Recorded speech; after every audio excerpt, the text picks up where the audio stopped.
Mike, we're about 2 weeks out, but I've got to interview you and talk to you about Penn State and the Big Ten now because for some reason you scheduled some trip to Ireland next week. I'm crazy.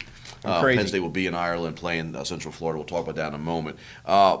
Coverage for our Sunday paper coming up for August 24th. What's going to be in the paper in the sports section? Well, we're going to have a big preview of Penn State's team and their season. I think it's going to be kind of in a question format. Here are some big questions about the team, and here are some answers. So that's going to be one thing. And the other thing is the team-by-team capsules of every team in the Big Ten, which I've been doing for the last 2 weeks and putting on LancasterOnline.com. They're all going to be compiled together and run in the paper. So we're going to have, with Penn State's schedule and some other facts and stuff, so we're going to have a big package this Sunday leading into the season. And going in the season, during the Penn State season, we're going to be giving you more than we've ever given you before. Good. Talk about the game. It's with Central Florida. It's coming up quickly now in Ireland. The logistics, everybody thought this was a great thing. Coaching staff, the players are a little bit like, oh boy. First of all, it's a little bit different for the journalists, too. What were you telling me you got to do differently over there? Do they have the internet in Ireland, first of all?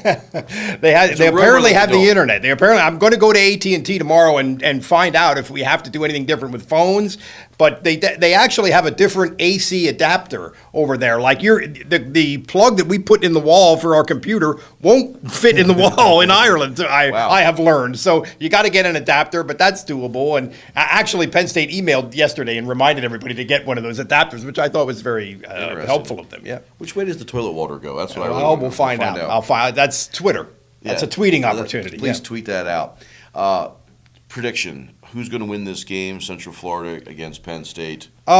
Central Florida right now is a 1-point favorite. The line opened with Penn State as a 1-point favorite, and then the public moved it the other way. I think you got to favor Central Florida a little bit. I mean, they lost a lot, but they still. Bortles. Yeah, they were like number 26 in the AP preseason. They did lose some big pieces, but they have a lot of veteran players. They have a very good coach.